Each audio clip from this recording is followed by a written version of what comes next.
Minisita omubeezi w'ebibamba n'ebigo bitalaze mu Ecweru atongozezza oluguudo lwa kilomita 14 oluzimbiddwa ab'ekitongole kya World Food Program mu disitulikiti ya Amuria. So I'm a very happy person. I'm very happy.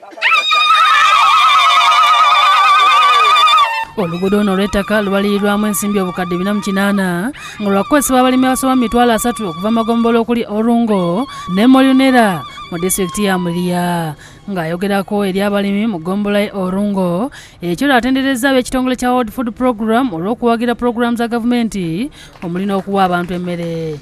To not just wait to give relief, but to facilitate, to plant, to put in place pillars that can catalyze production, that can take care of post-harvest, and that can take care of value addition. We will forever salute you. We will salute you. Akolanga Director wa United Nations World Food Program, Michael Danford, ategeeza nti waliwo kuyamba muntu wa wansi. And what we saw was that through some smart investments, supporting the local farmers, building roads such as the one that we were opening today, satellite collection points, and also investing in household storage, we can see that we are able to support farmers to increase incomes. Fantastic.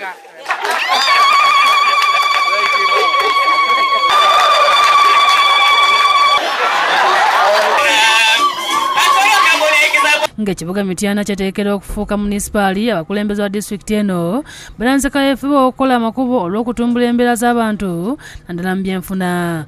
Bo abatuuze babasabye ku mulundi guno amakubo bwe gaba gakoleddwa gabeere ga mulembe okusinga ku mirundi egiyise, kubanga badde gakolebwa enkya n'eggulo naye nga goonooneka mu bbanga ttono. Kaweefube ono bamutandikidde mu munisipaali y'e Mityana awamu n'essaza ly'e Busujju ng'amakubo agaweza kilomita ezisukka 30 gye gagenda okukolebwa. So nze nsaba busabi bitugenda okukola tukole ku lw'obulungi bwa gavumenti. Omubaka wa Paalamenti e Mityana Joy Walusimbi n'abakulembeze ba disitulikiti abalala be bakulembeddemu omulimu guno ogw'okutongoza okuzimba bwe bati ne basaba abatuuze babeere basale mu kugulondoola. Era gwe omusomo gwe tubaddemu okunnyonnyola abantu kiki kye tugenda okukola, bintu kye bigenda okwonoonebwa, era kyobola abamu babuuza ku mayumba gaabwe. Kati eno stage we tuli tetuliiwo kwonoona mayumba g'abantu, wabula tubawaddeyo advice nti bwe baba baddamu okuzimba bazimbe nga beeyongera emabega, kubanga enkulaakulana bw'ejja mu kitundu ebezze.